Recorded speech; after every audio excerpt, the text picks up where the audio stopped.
The story begins when an average restaurant cook gets summoned to save an ice-sky world with other heroes. A hooded mage quickly steps up to check the stats of all the heroes, getting impressed by a legendary holy swordsman. Then, he finds 2 expert witches with the power to control powerful elements. And finally, he focuses on Mr. Mukoda, who possesses the awe-inspiring talent of ordering online groceries. Mukoda asks if he has any other skill, but the mage shakes his head, sealing his fate as a magical delivery boy. He tells Mukoda to visit the king to learn about his mission. In the king's room, the fat old monarch tells the heroes to find the demon lord, who is causing trouble for his kingdom of Rieseger. As the king reveals that the demon lord can send the heroes back, the other heroes quickly agree to fight for him, while Mukoda feels suspicious of his whole story. He asks the old man if he can sit this adventure out and live like the commoner he is, and the king sends him away with some gold coins. Afterward, he heads out to the city, where everyone stares at his weird corporate wage slave suit. Mukoda changes his outfit and rents a room where he checks his stats to learn that he also has a magic storage and appraisal skill. Then, he uses his grocery skill, which opens a holographic online store. He then inserts some money into the screen and buys some quick food to keep him going, thinking that he can make good money as a chef with this skill to leave the plain country. The next morning, Mukoda rushes to catch a carriage to the town of Keels. On the way there, he asks a merchant what he's going to sell, who tells him that he's going to sell a very precious item called soap. Mukoda feels surprised that soap is so precious and asks the man if he stores his goods in a magic storage. However, the merchant tells him that the magic storage skill is very rare, so he has to carry everything around. Then, Mukoda asks him about the appraisal skill and learns that it's a legendary skill that's practically unheard of. The merchant wonders why he's so interested in these rare skills, but Mukoda claims that he was just dreaming. Then, the merchant tells Mukoda that he made a good call going to a border town because the kingdom is soon planning to seal its borders. Once Mukoda gets to Keels, he finds out that the kingdom has banned further carriage services, and a few soldiers tell him that the king is always trying to start wars without reason. Mukoda feels glad that he decided to leave the dangerous country, but wonders how to escape without a ride. He visits an adventurer's guild and asks for some bodyguards, and the receptionist tells him he'll need to offer 7 gold coins for his difficult request. Mukoda feels surprised by the price, but decides it's better to pay than get trapped in a war-torn country. The receptionist accepts his payment and introduces him to the adventurer Werner, who tells him that his party is ready to leave the next morning. The next day, Mukoda sets out for the kingdom of Venan with Werner's party, and they take a break after traveling some distance. As Mukoda sets up his kitchen to cook, the adventurers feel surprised by his magical storage and foreign equipment. He serves them some fresh sandwiches, which they all find incredibly delicious. Werner feels guilty for getting luxurious food for free, but Mukoda tells him it's not a big deal for him. Seeing his friendly response, Werner nods and promises not to poke his nose into Mukoda's secrets. Afterward, the group runs into some bug monsters on the way. Mukoda jumps in fear as a bunch of bug guts land near him, and a party member informs Werner that there's an angry boar up ahead. Werner's team turns the boar into a bunch of pork chops, and Mukoda stores all its meat in his magic storage. Then, he prepares some special pork soup for them, and the team feels their energy recharging from the hearty food. Mukoda wonders why his food is restoring their energy, since he just cooked a normal soup for them. He uses his appraisal skill to check everyone, and spits out his own soup, shocked that his food actually is giving the adventurers a huge stat buff. Thinking that his otherworldly ingredients could also have hidden side effects, Mukoda decides to keep his food sources secret to avoid being turned into a slave. While everyone chows away, a pair of green eyes silently stalks them in the night. The next day, Mukoda cooks everyone a heavy dish of fried pork, which they instantly devour. However, their joy is short-lived as the legendary Fenrir beast appears behind Mukoda. The giant wolf uses its aura points to threaten Mukoda into giving it food, but loses them all as it starts chomping on them like a starving puppy. Mukoda panics while quickly whipping up more batches of meat to satisfy the hungry dog. After emptying all the stocks of Mukoda's food mart, Fenrir stops eating and tells Mukoda that he's surprised he could satisfy it with such a small amount of food. Fenrir tells the exhausted cook that it wants to form a contract with him, but Mukoda feels worried about befriending such a dangerous creature. He tries to decline Fenrir's offer, but the wolf keeps interrupting him, making it clear that he isn't asking for his consent. Mukoda then asks Werner and his scared teammates if it's a good idea to trust the wolf, and finally accepts Fenrir's offer as they nod their heads. Fenrir then calls over Mukoda and presses its head against him, which creates a glowing light that signs their partnership contract. Once the contact is done, Fenrir proudly sits down to rest and orders Mukoda to cook 3 meals for him every day, leaving him completely stunned. Then, Fenrir asks for a new nickname, and Mukoda Mukoda gives it a dog name like Bob. However, the wolf feels offended that it's getting treated like a house pet and settles for the name Fel. After settling down from their shock, the group starts traveling again, and everyone wonders how they'll enter the border with the massive beast following them. Werner thinks that the Venan royalty will be all over Mukoda, who feels frustrated that he's attracting so much attention. Later, they all settle down for lunch, and Fenrir demands his portion from Mukoda. He tells the big wolf to get its own meat since he doesn't have any ingredients left, and Fel obediently leaves to hunt. Werner's team is surprised that Mukoda can casually order a legendary beast around, but he reminds them that it's only fair that Fel gets the ingredients he wants to eat. Soon, Fel returns with a powerful B-rank rock bird that Werner's party can only dream of touching. Mukoda asks Fel if he can keep the other parts of the bird, and the wolf tells him he can sell everything else as long as the meat ends up in his belly. With his approval, the team skins the bird, and Mukoda cooks the party's lunch. Fel starts getting impatient that he has to wait, but Mukoda reminds him that his giant portions take the longest to cook. After finishing lunch, everyone starts moving towards the border. Mukoda's teammates wonder how the kingdom will react to Fel, who is rumored to have destroyed an entire country out of rage when they finally reach Venan. Mukoda notices the border guards panicking because of Fel, and Werner leaves to explain their situation to them. However, they all end up getting detained by the border guards. The guard captain asks if Fel truly is under Mukoda's control, who asks his pet to explain that he doesn't mean any harm. Fel tells the captain that he won't attack the Venan kingdom if they don't harm his master. So the captain finally allows everyone to enter. Once they're in, Werner warns Mukoda that the Venan kingdom will investigate him because of his extraordinary companion. Mukoda feels upset to get so much attention, but says that he wants to travel the world for sightseeing anyway. So Werner tells him to get an adventurer or merchant license. Mukoda thinks about becoming a merchant, but a party member reminds him that he needs the Adventurer Guild's services to butcher all the monster Fenrir hunts. However, the mage tells Mukoda that he can just register in both guilds at the same time, before they start heading into town. Soon, an annoying servant tries to invite Mukoda to meet his master, and he tries to refuse. However, the servant keeps pestering him to come along, so Fel threatens to obliterate his master's entire bloodline, which finally sends him running away. Werner thinks that the noble family might take action against Mukoda, but the mage reminds him that even the entire Venan army can't defeat Fel. One team member thinks that only a dragon can fight as Fel's equal, and the Fenrir nods, saying that his last fight with a dragon was an even match. After Werner's team finishes glazing Fel, he asks Mukoda to sign their job request completion, and he writes his name on the paper. Werner tells him that they'll go their own ways from here, and they say goodbye to each other. Once they all leave, Mukoda walks to the Merchant Guild, planning to sell the loot from Fel's hunts over there. As he walks into the guild, everyone feels stunned by the oversized husky following him. He asks the attendant for registration, and she explains that the Merchant Guild is independent of any country. Then, she informs Mukoda that the guild has 5 ranks from iron to mithril, before giving him an iron card to set up his portable food stall. Mukoda takes the card and leaves after telling the receptionist that he'll come back to sell his loot to her. Outside, he parks his wolf in a stable while making lunch for both of them. This time, Mukoda puts some steak sauce in Fel's meat, which he enjoys a lot. Then, Mukoda puts a different sauce on the next serving, and Fel gets surprised that the same meat can taste so different with just another sauce. He tries a bunch of different sauces before settling for a nice garlic sauce. After feeding his partner, Mukoda makes a bowl of steak rice for himself and starts to eat, but Fel also gets interested in the rice. Fel enjoys the rice as well, which leaves Mukoda to make some more for his own. He feels grateful that the online delivery skill lets him enjoy good food in a boring world, and heads to bed after dinner. Then, Mukoda remembers to prepare something before going to sleep. The next day, Mukoda heads back to the Merchant Guild, where he shows the receptionist his loot. She takes a look inside the bag and immediately leaves after seeing its content. As Mukoda wonders if he made a mistake, the receptionist soon returns and takes him to a private room, where the guild master reveals that his salt and pepper are of such high quality that they can sell them to the royal family. The guild master offers to buy all of Mukoda's goods and asks where he got them from, but he awkwardly tries to keep his secret. Noticing Mukoda's hesitation, the guild master stops asking and offers 10 gold coins for his goods. Mukoda is shocked, since he bought the spices for only a few copper coins, but the guild master mistakes his silence for dissatisfaction with the price. He raises his offer to 15 gold coins for everything, and Mukoda finally accepts, realizing he's discovered an infinite money glitch. After getting the gold coins, Mukoda heads for the Adventurers Guild and begins registering himself. The receptionist gives him the lowest G rank card before explaining that he needs to complete 1 quest per month if he wants to keep his membership. He nods and accepts an easy-looking quest to gather some medicinal flowers hours for the month. A few days later, Mukoda goes outside the inn and stretches his arms, ready to gather herbs for the quest. Watching him get ready without a care, Fel reminds him that he wants breakfast before they go out. After breakfast, Mukoda goes out to his quest location with Fel, who complains that breakfast wasn't enough to fill him. Mukoda tells him to hunt for meat while he gathers herbs, but Fel doesn't leave before activating a magic shield to protect him from monsters while he's gone. With the legendary dog gone, Mukoda uses his appraisal skill and starts picking the first herb he needs. He soon completes the quest requirements and picks some extra herbs as ingredients for his cooking. Then, Mukoda begins preparing lunch while waiting for Fel to come back. As he takes out his cooking set and orders some ground beef and sauces, Fel returns with another rockbird, saying that he left more monsters in the forest. Mukoda nods and continues cooking his ground beef pasta. Once it's done, Fel feels suspicious of the dangly noodles, but immediately gulps them down after tasting how good they are. Mukoda then gives Fel some cheese to add on top, feeling happy that he can still enjoy all the treats from his old world in this life. After lunch, they head to the forest to get Fel's meat, and Mukoda feels shocked by all the crazy monsters he has hunted. He asks Fel if it's okay to eat half-human monsters like orcs, but Fel explains that it's completely normal for humans to eat them. Mukoda nods before putting all the beasts in his storage and gets on Fel's back, who takes him on a roller coaster ride back home. Once they get back, Mukoda heads into the Adventurers Guild and hands the herbs to the receptionist, who feels surprised that he got so many on his first quest. After he asks her where to sell monster meat, she gets surprised that a weak man like him can hunt, but Mukoda explains that it was actually his guard dog's work. The receptionist nods, then sends Mukoda to the butcher, who gets shocked by the amount of meat he has and takes him to the back of the building. There, the butcher tells Mukoda there are rumors about him and Fel, before Mukoda shocks him with all the powerful beasts he has. The butcher tells him it'll take a while to process all the monsters, so Fel asks for some quick orc meat for the day's dinner. With the orc meat in hand, Mukoda plates some soft pork picadas with delicious meat sauce. Fel quickly digs in, but Mukoda still feels disgusted at the thought of eating orc meat. However, he quickly changes his moral code and inhales the premium pork after getting a taste. The next day, Mukoda goes to the butcher to get his meat. The butcher shows him all the meat before giving him over 200 gold coins for the other monster materials. Mukoda feels surprised, but the butcher reminds him that high-ranked monsters are precious loot. The butcher then gives him a magic crystal from an rank beast, before asking about the rumors that his legendary Fenrir is just a high-ranked great wolf. The butcher then laughs it off, thinking that Fel is the legendary beast for sure with his confidence, and Mukoda leaves with a new excuse to hide his pet's identity. To keep them both safe, Mukoda leaves the town and rests at a midway point outside. There, he asks Fel if he wants to order some gourmet food online, and quickly starts buying the food as Fel creates a waterfall drooling over all the options. Once the food arrives, Fel quickly swallows it all, and Mukoda gives him a final cut of precious wagyu steak to enjoy. Fel thinks that the small meat is too pathetic, but realizes it tastes better than anything he's had before. Mukoda explains to him that wagyu cows are specially raised to taste the best, which surprises Fel. He tells Mukoda that in their world, nobody farms animals on a large scale since they just eat monster meat. Once Fel finishes dinner, he tells Mukoda that he's feeling strong enough to defeat the ancient dragon he once fought. Mukoda checks his stats and realizes that his food gave Fel a 50% buff, and Fel leaves to use his power for more hunting. Mukoda feels worried to be alone at night, but Fel confidently tells him that his barrier is enough before leaving. After he leaves, Mukoda takes out a soft futon mattress and goes to sleep. Meanwhile, Fel runs through the forest and turns a rockbird into chicken drumsticks. Then, he fries a deer alive and rips through an entire horde of orcs. Before the orc general approaches him, Fel remains confident while facing the bulky monster and slays him with a single strike. But then, a fearsome chimera monster challenges him to steal the prey. Refusing to take the insult, Fel roars and unleashes a lightning spell that obliterates the chimera and takes the monsters back to Mukoda in the morning. Seeing the mountains of meat and a casually decimated chimera around him, Mukoda decides that it's the last time he ordered wagyu for Fel. The next day, Mukoda asks Fel how he hunts monsters, and the murder puppy tells him that he uses a combination of claws and magic. Mukoda feels excited to use magic, so he checks his stats and finds out that he has magic talent. He asks Fel how to use it, but he just tells him to think about whatever spell he wants to use. Mukoda grabs his head in frustration, realizing that a genius beast like Fel, who goes by intuition, can't teach him anything about the basics. With Fel's words in mind, he imagines a powerful fireball launching out of his hand, but makes himself look like a kid trying to use a Kamehameha. Fel notices Mukoda's pathetic attempt and explains that he needs to let magical energy flow through his body first. He lets Mukoda feel his his own body for the magic flow, and tells him to practice for the feel, which gets him pumped. However, he immediately gives up after his first real fireball dies out like a cheap candle. Fel tells Mukoda to get some magic practice with real monsters, but he wimps out and refuses to go. So Fel just grabs the cowardly chef to dump into the battlefield. He tosses Mukoda into a camp of goblins and leaves to hunt meat, knowing that his wimpy master won't fight if he's around to babysit him. While running away from the goblins, Mukoda throws a fireball at them, which hits one, but they continue gaining distance on him. Suddenly, Mukoda trips on a stone, and one of the goblins jumps to attack him, but Fel's barrier protects him. Inside the barrier's protection, Mukoda starts lobbing more fireballs at the goblins, and his final attack actually defeats a couple. However, he collapses from exhaustion and passes out, but Fel finally comes up to take him away. Later at night, Mukoda wakes up in a cold sweat but calms down after feeling safe. Fel praises him for his final fireball, but Mukoda starts crying because he threw him into such a dangerous place. Then, Fel notices that Mukoda leveled up. Before he gives him the body of the Goblin King, he asks Mukoda if the body has a magic stone he can sell for more wagyu meat, but the traumatized chef refuses to give him any more treats for the time being. Mukoda then gets up to prepare a normal dinner, but orders some bakery goods after falling down from exhaustion. Fel feels upset that he's not getting any meat, but he stops complaining after finding the bread delicious. After finishing his portion, Fel asks for more sweets, but Mukoda warns him that he'll get fat if he eats too much. However, the magic wolf confidently tells him that he's immune to poison and illnesses because he got a blessing from the goddess of wind, Ninrir. Mukoda feels jealous that Fel is so overpowered and starts praying to God to give him some buffs just like him. As his desperate screams ring out, a mysterious lady sits at a pond, smiling softly. The next day, Mukoda reaches another town, but the overgrown mutt behind him causes the people to panic. The border guards quickly surround Mukoda, but he explains to them that Fel is actually just his pet great wolf. Fel telepathically reminds Mukoda that he's not a great wolf, while the guards feel suspicious of him. After verifying his guild card, they tell Mukoda that he's allowed to enter their town, warning that if Fel causes trouble, Mukoda could get executed or sold into slavery as punishment. With this information in mind, Mukoda heads into the town and leaves Fel in a stable, while he goes out searching for a world map. He enters a library and gets interested in a magic book, but is surprised that books are expensive because paper is a rare material. Then, he asks the shopkeeper if he has a world map, and the old man gets angry that Mukoda thinks he has top secret FBI level information just lying around. Afterward, Mukoda decides to find a bigger library for his needs, but returns to his room after finding nothing. He goes back to Fel and orders some instant food for the hungry dog, which easily cheers it up. Afterward, Mukoda begins eating his own chicken and rice, but Fel, the legendary pig, starts drooling over that as well. The next day, as Mukoda explores the town, he bumps into some drunk adventurers near a pub. He enters the pub, feeling scared of all the tough adventurers around him, but talks to a party sitting together at a table. The party feels annoyed by Mukoda, but they all warm up to him after he treats them to some drinks. Mukoda asks the adventurers if they can tell him more about their world, revealing that he's from the kingdom of Rieseger. The adventurers nod, saying that the new Rieseger king has been constantly launching wars while trying to expand his territory. They tell Mukoda that the kingdoms of Ermin and Leonhardt are much more stable than their country, and have a bunch of dungeons for adventurers to explore. Mukoda thinks about all the loot he can get, but decides that staying alive is better than risking it for a few trinkets. He feels upset that he doesn't have a map of where to go, and the adventurers quietly tell him that they actually got a secret map. They show him a map with some locations plotted out, and tell Mukoda that he can have it since they have already memorized it. He thinks about their offer and decides that it's fair to pay a gold coin for such precious information. However, after Mukoda buys the map, the adventurers leave the pub and everyone else starts laughing at him. He asks them what's wrong, and they explain that he could have just gotten the public map from the Adventurers Guild for a silver coin instead of getting scammed by strangers. With this map in hand, Mukoda heads out with Fenrir towards the east, looking forward to the coastal areas. Meanwhile, up in the sky, Ninrir feels jealous that Mukoda easily lured her servant Fel with some food and stole him from her. Down on the earth, Fel takes Mukoda to a lake to eat some fish. He shocks the entire lake population into unconsciousness and tells Mukoda to take the fish he likes. Mukoda begins picking the trout, but when Fel tells him to grab some purple variants, he firmly refuses after realizing that they're poisonous. After collecting all the fish, Mukoda grabs some firewood with Fel and orders the ingredients for grilled trout. Once he has everything, Mukoda cleans up a couple of fish and puts them to grill on a skewer, while he preps Fel's special king trout. While preparing all the seasoning, Mukoda keeps reminding Fel to wait until the fish is properly grilled. Once all the different fish dishes heroes are done. Both master and servant dig into the food, instantly enjoying it. Mukoda then pulls out some beer to drink with the meat and goes ham on everything. While Mukoda eats, Fel complains that he has already finished, so he gets up to cook some more. Once they're both finally done eating, Fel asks Mukoda if he can cook more fish for him in the future, but he shakes it off and gets up to sleep. However, he runs into a little slime and wonders why the barrier didn't activate. Fel reminds Mukoda that the slime can't hurt him, and he sits down to pet the living jelly. Mukoda feels bad for the baby slime and wonders what to feed it since he's out of food. However, the slime just runs up to some garbage and dissolves it inside its body. Fel tells Mukoda that slimes can eat literally everything, so he rushes and stops the slime before it can devour his entire kitchen. After the slime cleans up all its plastic trash, Mukoda pats its head and it bounces with happiness. Mukoda wonders if the slime is intelligent as it jumps into his arms, confused by how friendly the monster is being with him. But Fel tells him that it has already become his familiar. Mukoda feels shocked that it became his familiar without even signing a contract. But Fel explains that since they both wanted to be together, they formed a partnership without a contract. Fel then asks Mukoda to name the baby slime, so he calls it Sui. The next day, Mukoda tries to create a stone missile, but only succeeds in lobbing a tiny pebble. Fel keeps laughing at his miserable failures, but Mukoda celebrates the fact that he can control another element. While Fel offers to get him some more practical experience, remembering his last disaster with the goblins, Mukoda firmly refuses, but Fel tells him he'll stay mediocre with his weak mindset. Afterward, Mukoda sits down to take a break, and Sui climbs onto his lap. He notices that Sui gained a lot of levels in just a day, and wonders if the plastic garbage from his other world is also a rare food source for the slime. Fel interrupts his thoughts by asking for more food, and Mukoda gets to cooking for everyone. He prepares a dish of marinated orc meat, which Fel starts devouring. Mukoda tells Sui to try eating the food instead of the bowl this time before enjoying his own portion. After they all finish eating, Mukoda feels happy that he's used to orc meat now. Before checking out Sui's stats, he learns that the little slime only gets temporary buffs from his food, and feels happy while watching it clean his dirty kitchenware for free. He then looks at Fel, the big freeloader, before deciding to celebrate Sui's first real meal by ordering some sweet buns with green tea. He asks Sui if it likes the sweet buns, and it immediately says yes. The next morning, Fel looks out at the sky while Sui wakes Mukoda up. Once he gets up, Fel tells him that he received a message from Ninrir. This news shocks him, but Fel explains that his master is willing to give Mukoda a wind blessing if he sends her some sweets from his world every week. Mukoda feels confused why a powerful being like Ninrir wants food, while Fel informs him that the minor blessing will protect him from status effects and enhance his magical talent. However, as Fel reminds him of the weekly gift, Mukoda wonders how to send it to Ninrir. Fel tells him that he can place the sweets anywhere, and Ninrir will take them if he offers them. Then, after he tells Mukoda to give Ninrir some sweet buns and bread, he wonders why Fel's master is demanding food like a toddler asking for candy. After getting all the sweets Ninrir wants, Mukoda offers them to her, and the items disappear into thin air. After the items disappear, a faint glow appears on Mukoda's body, and he feels happy at receiving the blessing. Meanwhile, Ninrir feels ecstatic as she enjoys the sweet buns, thinking she has truly found happiness. She feels sad after the bun quickly disappears into her belly, but some chocolate milk gets her excited again. Ninrir thinks about saving the rest of the precious sweets she has left, but her greed gets the best of her, and she finishes them all in one go. Back on Earth, Mukoda successfully uses his stone magic after getting Ninrir's blessing. After some training, he feels tired and heads over to his backpack to get some food. He grabs a chocolate bar and sits down with Sui, waiting for Fel to return after a task. Soon, he returns and senses that Mukoda ate something behind his back, so Fel starts throwing a hissy fit to get some chocolate of his own. As he orders some chocolate for Fel, Mukoda suddenly receives a message from Ninrir, who tries to act mysterious, but ends up begging him for the chocolate like a spoiled child. Mukoda finally realizes the reason Ninrir blessed him, and he gives her the chocolate before Fel pushes him to leave for their next location. On the way there, he asks Mukoda about his earth magic progress, and after learning that he's still at a beginner level, Fel decides to take him somewhere special. Soon, Mukoda finds himself at the entrance of a new dungeon and tries to sneak away. However, Fel drags him back, saying that he needs more experience to improve his magic. Mukoda starts crying that the dungeon is too dangerous for him, but Fel reassures him that it only has weak monsters. Mukoda says that the weak monsters are still a big deal for him, but Fel tells him that he can't continue progressing at a snail's pace and reminds him that his barrier will protect him anyway. However, he warns Mukoda that if he gets too deep in the dungeon, his barrier might not work, so he needs to be prepared to protect himself. Realizing there's no way out, out. Mukoda starts preparing for his dungeon crawl and orders a bunch of different food. He explains to Fel that his food gives different kinds of buffs and begins stuffing his face to prepare for the dungeon. Once Mukoda finishes, Fel thinks he's ready for the fight, but he still feels scared as he heads inside. Fel gets frustrated that he's already shaking like a leaf at the entrance, so he pushes him into the action. Suddenly, a slime pops out, and Mukoda feels guilty for attacking it while having Sui with him. However, Sui mercilessly spits acid and melts down the opposing slime with zero guilt. Then, Mukoda uses his earth bullet to take out another enemy slime and notices that the earth is swallowing up its body. Fel explains that a dungeon is actually like a living creature that absorbs everything that dies inside it, which makes Mukoda even more scared as they head deeper inside. Once they go down a floor, suddenly, some kobolds start chasing Mukoda, who turns around and hits them as they get too close to him. He thinks he has done a great job, but Fel tells him he's still too weak and takes him even deeper to get stronger. After arriving at the lower level, Mukoda gets shocked by an entire army of kobolds and tries to chicken out. Fel refuses to let him weasel out and tosses Mukoda right into the horde with Sui to help. As the angered kobolds charge at him, Mukoda screams like a girl and flinches pathetically, but Fel's barrier protects him while Sui snipes all the monsters. Mukoda finally calms down after realizing he's safe and starts spamming his stone bullet to delete the kobolds. After decimating the entire floor, he notices two final kobolds who turn around to escape, but a creature inside the cave knocks them back. As the kobold king steps out, Mukoda stands there helplessly, before doing what he does best, running away screaming like a little girl. Fel reminds him that he can't defeat the monster by running, so he tries to use his stone bullets, but the kobold king easily shrugs off his attacks. Mukoda tries using more bullets, but the monster just attacks him through them. Then, after Fel warns him that the king can destroy his barrier, Mukoda gets serious and launches a big bullet attack that finally knocks out the monster. However, the kobold king somehow gets back up, and Mukoda runs out of mana to defend himself. As he thinks he's going to turn into wolf poop, the kobold king's attack gets stopped in its tracks by Fel's barrier, who reveals he was just lying to make Mukoda fight seriously. While the monster remains distracted, Sui pops up and melts it into a puddle of goo, and Mukoda passes out from exhaustion as his slime starts glowing. Later, Mukoda wakes up outside the dungeon with Sui nearby. Mukoda asks Sui if it's okay, and he replies that he's fine. He feels relieved at Sui's answer, but feels shocked after realizing that it's actually talking to him. Sui explains that he was able to talk after defeating the kobold king, and Mukoda finds out that he evolved into an adult slime after the fight. He then checks out his own stats, only to get heartbroken that he's even weaker than a 2-week-old slime. Mukoda then asks Sui about Fel, and he tells him that he went outside for a task. As Mukoda wonders if Sui is a special slime who can talk, Fel returns with a bloodied snout and asks for some real food. Mukoda gets mad at him for lying about the barrier, but Fel reminds him that he wouldn't have gotten stronger otherwise, so he starts ordering ingredients. After Mukoda prepares an egg-simmered rockbird gravy with rice, they all enjoy their lunch and sit down to relax. He asks Fel if he has already talked with Sui, and Sui confirms that Fel is a good uncle. The Grand Fenrir Fel gets offended and screams at Sui to use his normal name, which makes him cry. Mukoda comforts Sui in his arms and emotionally blackmails Fel, who gives up his dignity and finally allows Sui to call him uncle. While Fel tries not to cry from shame, Mukoda keeps cuddling his slime companion, feeling happy with his growing party. The next day, as they run through a forest, Fel tells Mukoda that they're going through boss-level Orthos and Griffin territories. Mukoda feels terrified, but Fel reminds him that those monsters can't touch him, but his pathetic master still tries to turn back and escape. However, Fel refuses to budge and tells him they're already inside Orthos territory. Once they head deeper, Fel suddenly stops, and soon, a bunch of brave and stupid Orthos jump out to fight. Mukoda quickly hides in a bush with Sui, while Fel reminds the young monsters how dumb their decision to fight is. The first Orthos rushes to attack Fel, but he takes it out without even touching its body. Finally, the other hooligans realize they're fighting a demon and run back into the forest. Fel calls Mukoda to come out, who asks him how he attacked the Orthos without even touching it. Fel proudly explains that he can use magic to claw at enemies even from a distance, and Sui asks Mukoda if he can use this skill too. He reminds him that he doesn't have claws like Fel, but starts praising Sui for having an even better acid spray, while Fel watches unamused that the slime stole his glory. Later at night, as Mukoda gathers some water in a bucket, he gets startled by a sound. Fel tells him that he's acting scared with no reason, since the Orthos won't appear to harass them again. He then asks Mukoda for dinner, who gets ready to start cooking, but feels horrified remembering that it'll still take them 3 weeks to get out of these wretched forests. Mukoda then takes out some black serpent meat and starts making making a sweet and spicy sauce for it. Once Mukota's done preparing the meat, he forces himself to eat it, thinking it's chicken, but Fel steals it all for himself. Left with nothing for himself, Mukota cooks up another batch for his hungry dog and slime, but after they both finish, all he gets for himself is a small serving left for a sandwich. The next day, Fel is running through the forest, but stops after seeing some rare healing mushrooms, explaining that they can even heal broken bones. Mukota gets off to pick all the mushrooms and lets Sui eat some of them. As he finishes filling up a full basket, Mukota feels shocked when Sui starts glowing. He quickly checks on his baby, but Sui tells him he's fine, so Mukota checks his stats with appraisal. He learns about Sui's new potion creation skill, and Fel tells him that slimes can get the properties of the magic materials they eat. Mukota feels excited to see the healing potion factory in action, and Sui tries his best to create his first potion. As some liquid starts dripping out from Sui's arm, Mukota rushes to collect it in a bottle and feels surprised that it's a high-quality potion that can heal near-death injuries. He asks Sui if he can make lower-quality potions as well, and Sui confirms that he can also make low and medium-quality potions for smaller injuries. Seeing the healing potion created so easily, Fel feels surprised by Sui's unique skill and praises him for his intelligence. Sui feels happy with all the attention he's getting and jumps into Mukota's hands, who pampers him even more. A few days later, Mukota and Fel stop in the griffin territory. As the first griffin appears, Mukota gets ready for another fight, but the monster asks to have a duel with Fel to prove its strength to its people. Fel agrees and warns the griffin that he won't hold back, but Mukota telepathically tells him not to take the monster's life. With both of them ready, Fel charges at the griffin, which flies up and shoots a storm of feather arrows at him. Fel avoids the arrows, but loses sight of the griffin in the dust, so the bird uses this to launch a surprise attack. Mukota feels lost since the fighting is happening in the dust, but Fel finally uses a tornado spell to sweep up the griffin. As the tornado disappears, the griffin falls from the sky, and Mukota gets angry at Fel for going too far. However, the griffin feels proud that it fought a serious match against the legendary Fenrir before closing its eyes. Mukota quickly calls over Sui and uses a powerful healing potion on the griffin, which gets up, feeling embarrassed that it lost so easily. However, Mukota shows that it actually got Fel with a slight injury, and Fel awkwardly admits that he did get hurt. At this news, the griffin gets excited and roars to call all its tribe, who fly over to their location. The griffin heads to the lead spot and thanks Fel for helping him get recognized as a leader of his pack. He gives Mukota a feather to keep so he can safely pass through the griffin territory in the future, before flying away with its tribe. Afterward, Fel demands a big dinner because he used so much strength, so Mukota decides to treat him with all the meat they have left. He preps some orc meat with egg batter and fries it in oil, and serves the finished dish to his party. Then, Mukota sits down for his own meal and tries to forget that he's about to eat a half-human. Meanwhile, Fel and Sui finish their portions and ask for seconds, but then Fel reminds Mukota to give his sweet gifts to Ninrir. Mukota feels anxious that he totally forgot, and orders some more sweets before Ninrir gets upset and turns his wind blessing into a curse. The next morning, Fel finally makes it out of the forest with Mukota, who feels excited to enter the kingdom of Leonhardt. He tells Fel that they're running out of meat, and the oversized meat processor starts running anxiously to hunt more monsters as soon as possible. However, they encounter a caravan getting attacked by some bandits, so Mukota asks Fel to save them in exchange for a special dinner. Up ahead, the bandits quickly overpower the caravan guards, but Fel arrives at the scene and roars to intimidate them before ordering the bandits to leave. Facing the legendary beast, the bandits drop their weapons and get arrested, while the caravan leader Lambert thanks Mukota for his help. Mukota asks him where he was headed, and after learning that they're going to a Leonhardt city called Kerlina, he asks to tag along with them. Once they all start walking towards the city, Mukota hears the guards whisper about his Fenrir and learns that they use a magic messaging ability to communicate between cities. Mukota sighs, hoping that he remains safe from all the greedy monsters after his precious dog. After a little while, the caravan stops to rest, and Fel reminds Mukota that he promised him a feast. Mukota thinks about what to cook since he doesn't have much meat, so he decides to make some perfect nuggets with all the remaining chunks. As Mukota's party indulges itself, the adventurers smell their amazing food and walks over to check it out. Noticing their pitiful stares, Mukota gives the beggars some food as well, and he quickly runs out of all his meat before getting to eat even a single piece. As thanks for the good food, the adventurers offer to guard their group while Mukota's party sleeps, and he happily accepts their offer. Nearby, the bandits get angry at the guards for being detained, but Mukota reminds them that Fel will turn them into beef jerky if they try anything funny. The next day, the caravan reaches the city of Kerlina, where they hand over the bandits to the police. The caravan guards then decide decide to head over to the Adventurers Guild, and Mukoda goes with them as Lambert heads back to his shop. However, when Mukoda actually visits the guild, he learns that his license was revoked because he was inactive for over a month. As the receptionist explains that he needs to keep doing quests to retain his membership, Mukoda gives her his tag to re-register and tells her to register Sui as his familiar. She gets weirded out by the slime, and everyone else starts laughing at Mukoda. After getting registered, he heads to the shop to sell his meat, and the adventurers ask if they can look at the rare monsters Fel hunted. Soon, they stare at the mountain of dangerous beasts stacked up like a pile of trash, and quickly accept that Fel really is a real Fenrir. Meanwhile, the butcher feels excited to work on such high-quality materials. Out of curiosity, Mukoda asks him if he can butcher his meat elsewhere, and learns that other butchers can cheat him or carelessly ruin the monster loot. As the butcher gets to work, Mukoda feels excited to try more exotic meat, while the adventurers realize that they just ate literal gold from him last night. They all apologize for eating Mukoda's precious meat, but he tells them that he doesn't mind at all. As thanks, Captain Lars tells Mukoda to ask him for any help since he's a well-known guy in the city. Afterward, Mukoda heads to an inn to sleep, but feels bad that he has to keep doing quests to sell his meat at the guild. As he closes his eyes to rest, Ninrir starts telepathically crying that he hasn't given her any attention after coming to the city. So Mukoda gets up to give her a gift. He orders some extra special stuff this time, and Ninrir accepts them like an excited child, making him doubt her goddess status before he goes to sleep. The next morning, Mukoda looks at a guild billboard for some quests, and Fel tells him to hunt some goblins to increase his rank quickly. Mukoda reminds him that he still has PTSD from his last goblin encounter, and asks Fel why he's in such a rush to rank up and visit the ocean. Fel shamelessly tells him that he just wants good seafood, and Mukoda feels terrified of all the krakens and serpents lurking in the ocean. However, Fel insists that they go because he loved the fish they ate last time, and tries to get Sui to support him. Mukoda tries to convince Sui not to go, but it says that it wants to melt more monsters, forcing him to accept his party's decision. Once they head out to hunt, Sui spots a group of 3 goblins and turns them into fertilizer. Mukoda feels disgusted while cutting off goblin ears for proof, but then another bunch of them appear from behind. Sui sprays them with acid again and melts through the entire pack like butter. While Mukoda's knees tremble with fear, Sui asks him if he can fight more goblins, so Fel drags him away before he can refuse. Soon, the slime machine gun finishes, wiping out the local goblin population, and Fel makes Mukoda collect all their ears to get more adventurer points. Mukoda feels worried that the mountain of goblin corpses might attract beasts to the city or create another dungeon, and asks Fel to clean them all. He suggests burning the bodies, but Mukoda refuses to risk setting the entire forest on fire, so Fel then asks Sui to melt them all. Sui asks for Mukoda's permission before enlarging into a giant form, and Mukoda checks his stats and learns that he got another skill. Sui explains that he can now change his size at will, before melting his big form away and creating dozens of new slimes, which get to work and eat up all the goblins. Mukoda asks Fel if this is normal, but even the old Fenrir feels surprised by Sui's mysterious powers. After the slimes finish cleaning up, Mukoda realizes that Sui's powers might be even more valuable than his own grocery skill. Afterward, Mukoda orders some bread while they rest, and he wonders if it's okay to finish ranking up in just one day instead of the whole month. Once he gets back to the guild, Mukoda feels trapped as the guild members panic over his mountains of goblin ears. The receptionist calls him over to meet her guild master with his party, and Mukoda gets ready for another stressful meeting. After Mukoda enters the guild master's room, the leader, Willem, asks him about the goblins. Mukoda tells him that he encountered a big tribe of them, and Willem explains that the city was having trouble with all the goblins that had popped up, so he'll reward Mukoda for taking care of them all. Mukoda feels relieved that he's not getting investigated, while the guild master praises Fenrir's power for defeating the goblins. However, Sui reminds Willem that he did all the hard work, and the guild master feels surprised that Mukoda has another unique friend. Then, he tells Mukoda that the royal family has allowed him to live freely in their kingdom, but asks for Fel's help if they face an emergency. While Mukoda celebrates his freedom, Willem asks him about his adventurer rank promotions. He tells him that he wants to become F rank, but Willem offers to raise him directly to C rank if he can do some tasks for him. Mukoda realizes that a guild master must have some serious missions and tries to refuse, but Willem explains that Fel can complete these difficult requests on his own. As Fel agrees, Willem takes out some high-ranking quests, feeling excited to have some of the town's old problems solved. Mukoda then asks Willem to sell some rare beasts, but he tells him that he doesn't have enough money to purchase the precious Chimera and Orthos. Disappointed, Mukoda stores away the 2 terrors while the butcher works on the other special monsters. monsters. Learning that they're all S-ranked monsters, Mukoda feels a bit scared of his own pet Fel, and Sui says that it wants to become just like its uncle. As Mukoda prepares to head home, Willem tells him to get his C-rank card the next day. Once he gets back, Mukoda starts prepping some rockbird for dinner and peels the meat into smaller strips with Sui. After preparing the meat, Mukoda adds his veggies and seasonings and begins enjoying the meal with his friends. After dinner, Fel tries resting in his stable, but feels suffocated. So Mukoda gives him a mattress to lie on before leaving to sleep. The next morning, Mukoda gets his guild card from Willem and learns that he only needs to do a quest every 6 months from now on. Then, Willem shows him a huge pile of cash and explains that all the rare monsters he hunted sold for almost 2,000 gold coins. Mukoda feels happy to be rich, but then realizes he's become a prime target for bandits. After making the payment, Willem gives Mukoda his special quests to hunt a metal lizard and a pack of red-horned bulls, saying that they need the lizard taken care of first. Mukoda remembers that Fel has already hunted a metal lizard, realizing that he underestimated how dangerous these beasts were because Fel plucked them like weeds. Then, Willem explains that the red-horned bulls have started a colony near adventurer training grounds, and Fel feels excited to try their delicious beef. Mukoda also starts getting dirty thoughts about all the nasty things he could do to the bull's tender meat, and Willem feels creeped out by his disturbing expression. Afterward, Mukoda heads to Lambert's shop to buy a new carry bag for Sui. In that moment, Sui jumps into a bag he likes. Then, he also buys an expensive knife belt and purse, and grabs some leather shoes to replace his old ones. Lambert calculates the final price, but tells Mukoda that he can have the items for free since he saved his life. Then, he asks him if he has some expensive black serpent skin left, but Mukoda guiltily explains that he already sold it all to the guild. Lambert sighs, recalling the beautiful red serpent skin the guild recently bought, and Mukoda refrains from telling him that he was the one who sold it, too. As Mukoda later prepares to leave, Lambert asks him to sell any serpent skins to him in the future, and he accepts his request. Fel joins Mukoda as he walks back to the inn and demands to eat some more nuggets with Sui before they go lizard hunting. Once they get back, Mukoda gets to cooking and douses the meat in sauce before preparing to double fry it. After the first batch gets done, Mukoda's 2 pets quickly finish it and ask for more, and he happily prepares more servings. Once he's done feeding his pets, Mukoda sits down to have some food for himself and enjoys the full moon in the sky while having his feast. The next day, Fel reaches the metal lizard's location and asks Mukoda to check on his map. Once he gets confirmation, Fel starts running to sniff out the lizard's nest, and soon finds a cave near a forest. Mukoda asks him if he can stay outside while he goes in to hunt, but Fel just takes him inside anyway. Deep within the cave, Fel spots the metal lizard chomping away at some metal. Mukoda notices that the lizard is glowing for some reason and finds out that it's actually evolved to get a mithril skin. Fel explains that since the lizard has mithril armor, magic attacks will be less effective against it. Mukoda thinks that this will cause trouble for Fel, but the overpowered wolf just fries the lizard with a powerful lightning spell. Mukoda pays his respects to the fallen soul and stores it in his bag, and decides to pick some mithril ore while he's in the cave. He thinks about creating some magic armor with the material, but Fel gets angry and reminds him that his barrier is far stronger than some metal. Then, he grabs Mukoda and sprints off, ready to go hunt the bull colony for delicious beef. Once they reach the area, Mukoda decides to sit it out and let Fel hunt the monsters. Fel agrees and leaves him behind, but Sui pops out of its bag, leaving his master all alone. Mukoda takes a peek at the scene, but before he can even react, a huge wind blows out, clearing to reveal the bull corpses whose souls ascended to heaven. Sui comes back to Mukoda to proudly reveal that he cleaned up the monsters, while Mukoda wonders if he can even fit so much meat in his bag. As he struggles to shove the cows into his storage space, Sui creates his dozen clones and helps him move the bodies. Once the meat is stored away, Mukoda starts preparing some orc and rockbird sandwiches for lunch. As they start eating, Sui gets curious about the soda Mukoda is drinking. He gives some of it to Sui, and it instantly empties the whole bowl, while Fel comes over to check it out. After enjoying an entire bottle, the big wolf sits down to rest and starts burping like an old engine. Later, Mukoda returns with the mithril lizard to the guild, and Willem tells him that this discovery is so serious, he'll have to report it to the king. The butcher explains that metal lizards are rare creatures, but in order for one to evolve into a mithril lizard, it must have found a new mithril ore vein. He reveals that mithril ore can only be mined at 3 locations in the world, so they have just discovered a new gold mine. Willem tells Mukoda that he'll sell the lizard to the king along with the mountain's location, but he'll get him a good reward for it. Learning that he'll get 5,000 gold coins as compensation, Mukoda starts feeling scared of his own money, while the butcher feels jealous that he's suffering from success. However, However, Willem asks Mukoda for some time to prepare the big payment and tells him to take care of the Red Bulls in the meantime. Before he can even finish speaking, Mukoda unloads the entire herd into the room, leaving the guild master truly speechless. Afterward, Mukoda feels worried that he'll get into trouble for his secret discovery, but Fel impatiently asks him for dinner. The thought of premium beef cheers Mukoda up, and he gets ready to prepare them some good steaks. He cuts up the meat into big portions and prepares his pan for grilling. Once the pan is ready, Mukoda adds the spices and cooks up the meat before wrapping it up in foil to set. Fel and Sui feel excited as they wait, and when the steak is finally ready, they all ascend to heaven from the exquisite flavor. After finishing his portion, Fel asks Mukoda for his special treat, so he drizzles some garlic sauce all over his next serving. Later, the two beasts rest while Mukoda cleans the dishes, and Fel tells him that he can't go back to raw meat after getting hooked on his cooking. As Sui also praises his master, Mukoda feels happy to have these companions and feels determined to continue treating them with delicious cuisine. After finishing the dishes, Mukoda heads to his room to give Ninrir her gifts before going to sleep. He orders some sweets from his store, but Ninrir complains that she wants even more. She feels excited after Mukoda orders some deluxe cakes and puddings for her, but suddenly, some other goddesses interrupt her and greet him on the call. The other three girls get angry at Ninrir for hogging all the good stuff, but she claims that she's just getting compensation for giving him a blessing. The biggest of the three, the goddess of earth Kisharl, tells Mukoda that a blessing can only enhance his power if he uses the corresponding element magic. Along with her, the goddess of fire Agni offers to boost his fire magic as well, and Mukoda feels stuffed under all of their offers. Ninrir tries to protect him from the others by reminding them that they've been giving out too many major blessings already. However,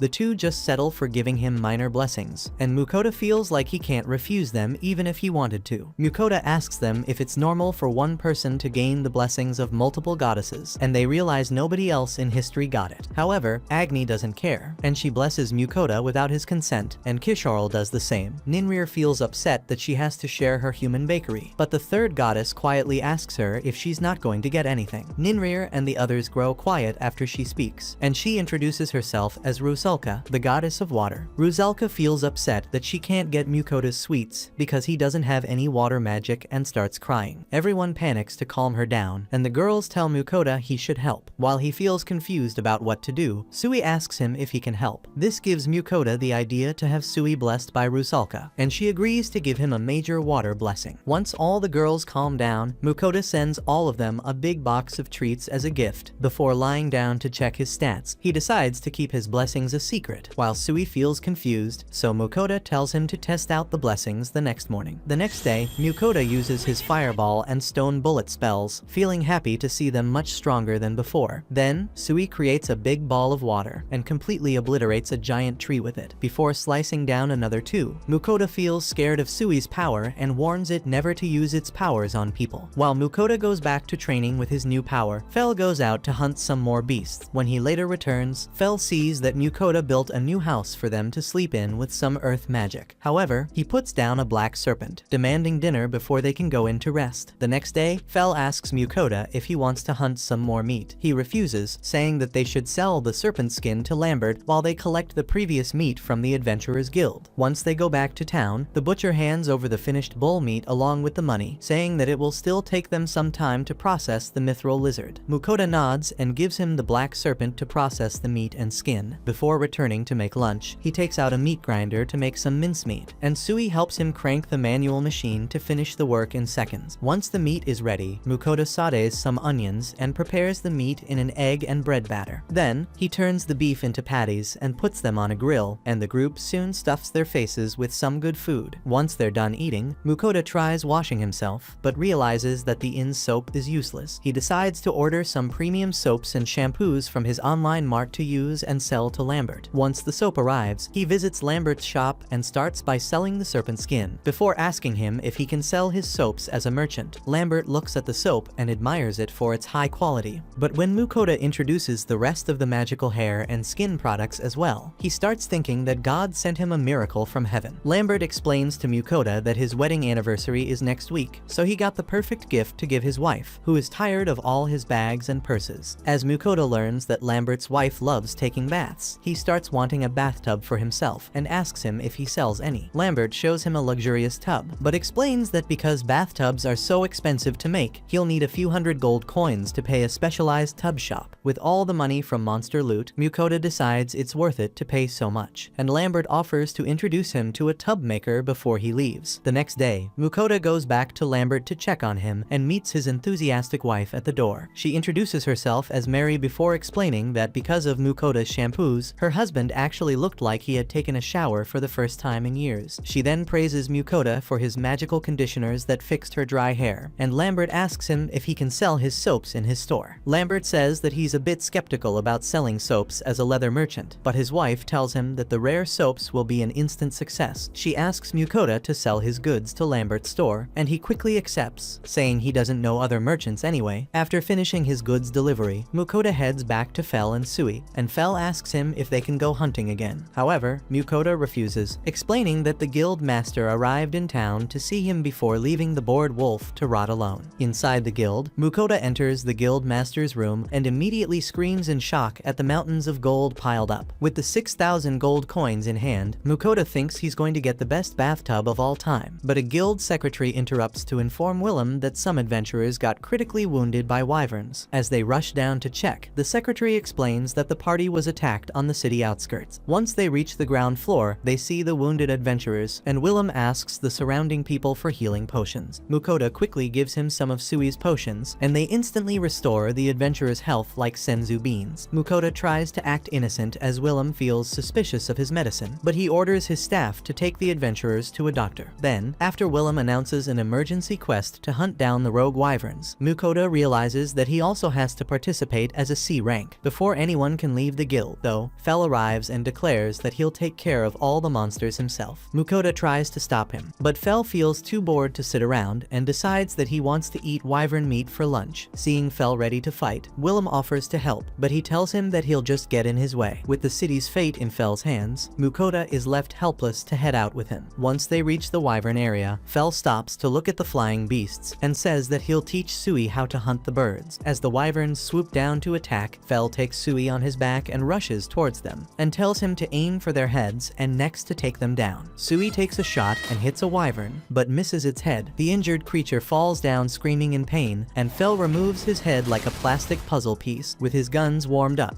Sui starts launching artillery missiles at the flying beasts, while Mukoda hides behind a rock like a complete wimp, watching the two of them rip the wyvern flock apart. Mukoda feels heartbroken that his cute Sui is getting corrupted by the violent Fel. Suddenly, a wyvern sneaks up behind him, and he screams like a little boy. When it strikes him with its tail, Fel's barrier activates and blocks the attack. However, Sui and Fel arrive just in time to turn the wyvern into a headless chicken. After they finish off the flock, Fel and Sui ask for lunch, and Mukoda pulls out some leftover beef patties. He coats them in some egg batter and fries them up before enjoying the delicious meat with his cold-blooded friends, while Mukoda enjoys an outdoor barbecue. The guild secretary feels worried that he'd get hurt by the monsters. However, Willem remains confident that he'll return just fine with the murder puppy Fel by his side. It takes a while for Mukoda's group to return, so the guild members get worried, but he finally returns at night. Willem anxiously asks him how the mission went, and Mukoda informs him that they exterminated all the wyverns in the sky. Soon, the entire guild erupts into cheers, and Willem explains that the wyverns had been terrorizing them all for quite a while. He tells Mukoda that the guild thought they were taking too long because they got hurt, while he feels guilty that he was just stuffing his face with burgers as they waited. However, Fel just tells Willem they were eating the wyverns, exposing their secret with zero shame. Mukoda later tells Willem that he preserved the wyverns' bodies by chopping their heads off, leaving him shocked that they can carefully handle such dangerous beasts. Willem tells him that he can butcher the meat for free, but only has enough money to pay for half of the monsters. But Mukoda doesn't mind. Once he hands over the meat, he returns to the inn to rest and remembers to send sweets to the goddesses who blessed him. Just then, he gets a message from Agni complaining about her sweets, but Ninrir secretly tells him to give her a bigger share of sweets. As Mukoda feels more frustrated, Kisharl also secretly asks him for hair care products, while Ruzalka requests some meat. Mukoda reminds all three of them that the others will find out about their secret messages when he sends the gifts anyway.